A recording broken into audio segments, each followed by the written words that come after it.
Hey, this is Corey from Trivium, and you're listening to some of our new songs with Caleb on the Sick Room. Oh. Hey, Corey, how are you? Good, man. Staying busy promoting the record, so... Awesome. All good. Cool, man. I've got to say, I've been listening to the record quite a lot lately, and I've got to say, man, it's an absolutely fantastic start to the record. We've had two songs, Strife, and, of course, the other single that was put out, Brave the Storm, man. Absolutely killer song. Thank you very much. Trivium, man. What a band. You guys have been actively dominating charts since your release with Roadrunner Ascendancy, which was named Album of the Year by Kerrang! Magazine. And when you hear about some of your achievements like that, how does that make you feel now that the band is striving in 2013? It's great. You know, we've had, the past, I guess, 8 years since Ascendancy came out. It's been a lot of fun.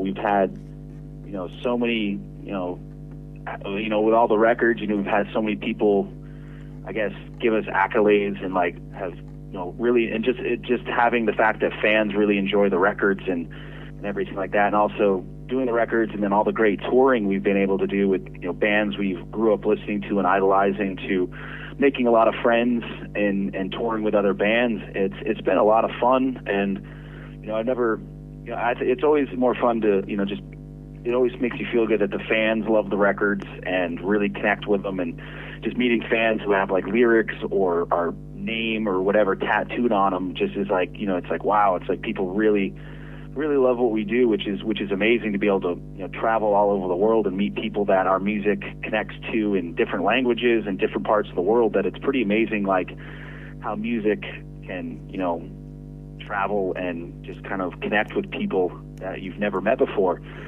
So it's amazing to be able to travel the world and see so many different things and play for people that we still love it, probably even more now than we did back then, because we're just having so much fun making music, and we just have everyone in the band's just got such a fire and determination to just keep pushing what we're doing to the next level. And I think it really just the the drive that we have, it really kind of comes across on the new record, that we're really, it's not like we weren't trying to prove anything on the other records, but I think now it's even more so than ever that we're just we just really wanted to just kind of take people by storm with the new album, and we really pushed ourselves, I think even more now than we have on any other record, to just write just the biggest, hookiest, just big metal songs that, which is, as soon as you hear them, you're just holy shit, what, they really, are on another, I guess another level than what they did on the last record. So we just been really trying to just, push everything we're doing to the highest level of quality that we possibly can do. Speaking of another level, this album was produced by none other than Disturbed's David Draiman. I think that's how you say his last name. And I understand that he really pushed you guys in this album. I mean, for example, I was reading that Matt Heafy, for example, he found a couple of another octave levels in his vocal chords, and he even pushed you guys to think about your lyrical concepts and what this song was about, etc. How much credit do you actually give David Draiman for the impact on this album? It's great. We from the first time we started talking to him about the record, we had a lot of common ideas of he told us after listening to In Waves, which was the record that he was just I really wanted to work with this band.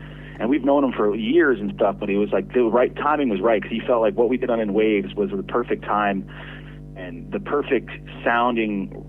What we were doing on that record was just it was the record that if we worked together on the next one, where we were going was just the perfect fit, because he just had this vision of man, if we work together with what the kind of sound that you establish on Waves, it's it was the perfect fit. He just knew what we were trying to go for, and we had a lot of the same ideas of what we told him we were thinking of where we were thinking about going with the next record and trying to accomplish, and he had the same ideas of the sound and just kind of in general the vibe of what we were going to do. And Matt wanted to really push his vocals to the next level and be more of establish himself more of just a singer, and not really the screaming part's always going to be part of our sound, but that wasn't what we were going to focus on. We wanted to really establish the big hooky vocals and everything like that. And having David in the studio, with Matt wanting to go in that direction and really push his vocals to the next level, having David, who's a classically trained singer, and also practice what he preaches. He records vocals in the studio. He's got to do it live and play that stuff live.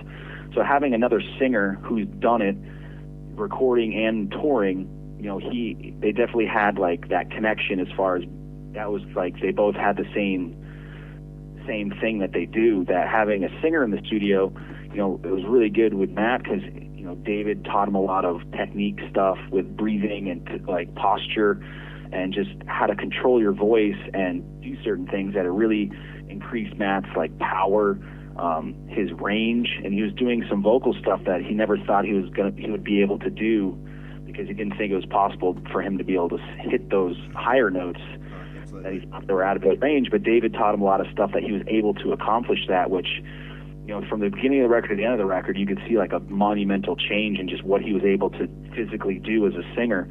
So David had a lot of stuff, teaching him tricks and tips and stuff. And also, he really was just like, you can do that, really pushed him to, you need to get more anger into this part or power. And, having a singer, working with a singer, it really, hearing those guys like recording something and working out like a harmony and stuff and them singing together. And David's got like, like perfect pitch and can sing so well that it was like they just having another singer to bounce ideas off. They were able to just like really get creative and really kind of take the vocals and stuff to another level. And he really pushed Matt to like step outside of the box and create vocal hooks and melodies and stuff that would be kind of like something he wouldn't normally be like the go-to thing or idea.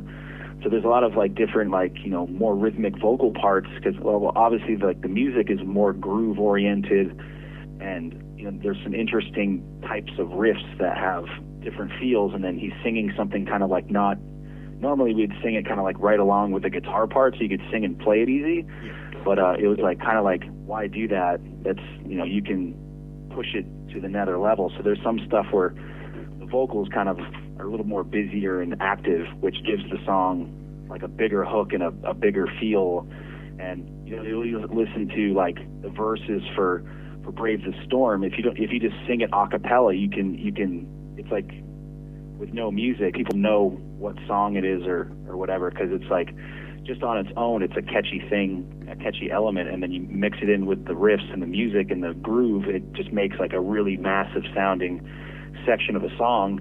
And you combine it with everything else, it's like it just makes the song even bigger than what it could have been if we stuck to like the typical kind of go-to route of how the other records kind of the thought process was. So he definitely kind of like brought some, kind of trying to push us like out of comfort zones and boxing, kind of out of the box of trying to think of like different ways to do, parts on the records with drums or, guitar parts, adding, like different elements in the guitar riffs or doing different stuff vocally that kind of made the record sound, it makes the record sound really fresh and new, but also like still sounds Trivium. Definitely. Now you've got a couple of new guitars, don't you? Did you use those in the album? The Jackson USA KV 7 and 6? Yeah, I used my signature guitar on the album. I just used one that I pretty much toured with on In Waves for a while. It was I just went in with that guitar because I knew it played and sounded great, and just pretty much I just played everything on the record with that one guitar. So it was pretty, I don't really bring in like 80 guitars or something to track each part with something different. I just knew the guitar that sounded great, and I played so much on it that it just felt really good. So it was just a guitar and amp, it was like simple setup, and just kind of was all about just more thinking about creating cool stuff than worrying about gear and everything. So just get in there and just capture the energy of the playing, and that was it. And then obviously, in the mixing, we kind of, added some, kind of beefed it up and did some other things instead of worrying about it too much while we're tracking and wasting time, kind of tinkering with little things here and there. It was like, just get in there, record it, and then while we're mixing it, we can kind of really fine tune it and everything like that. So But yeah, really stoked with just how everything sounds guitar-wise on the record, and everything just sounds really fat and beefy. And speaking of guitars, you were actually given you and Matt were both given guitars from Dimebag's partner, weren't you? We had years ago. We were doing like I guess around the time it was like the anniversary or of his death or his birthday. I can't remember which one it was, but we were doing like a little Arab thing in our set, and she let us borrow like 2 of Dimebag's guitars that we used for it. But we didn't keep them or anything. We gave them back after we were done doing it.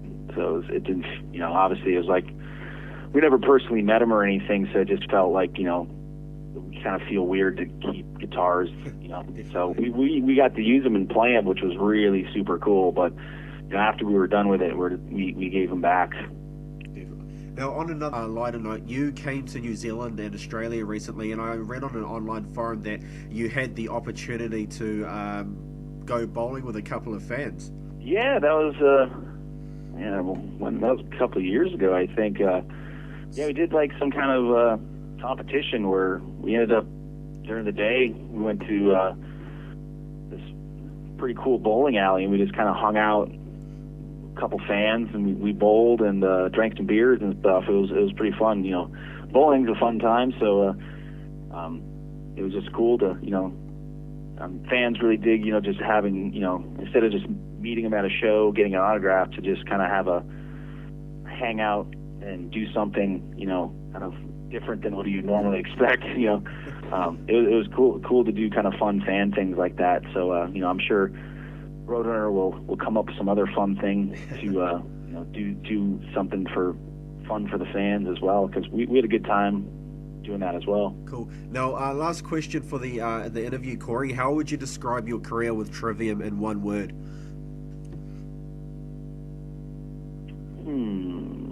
Amazing. Any particular reason for that? Pretty much, it's exactly what we've always wanted to do since we started playing guitar when we were like 14, 15. So to be able to do exactly what you always pictured, it's can't beat it. Like having the exact career you've always wanted is you can't really complain too much when you're doing exactly what you've always wanted to do. So that's why it's amazing. We've had just being able to write and record and put out music and tour and meet and be friends with people that you appreciate their music, and meeting your idols growing up. It's a pretty awesome thing to be able to do. So we're very thankful and blessed that we're able to continue to do this, and fans continue to support the band and buy the records and come out to shows. So we have we try to make it as fun as we possibly can. Now, just quickly, in your own words, what can we expect from this brand new album, Vengeance Falls, from you guys? A whole record. It's just big, epic, heavy, catchy music. It's we just wanted to write a big sounding record with just like metal anthems that you can instantly sing along to and groove to. So it's just like pretty much just like I just feel it's just like a badass headbanging metal album. So it's like if you like our previous albums, I think you'll really love the new one. Definitely. Now, have you got any last words for your fans of New Zealand and Australia looking forward to hearing the new album? Yeah, hopefully the 2 songs are out, so go online, check them out if you haven't heard them.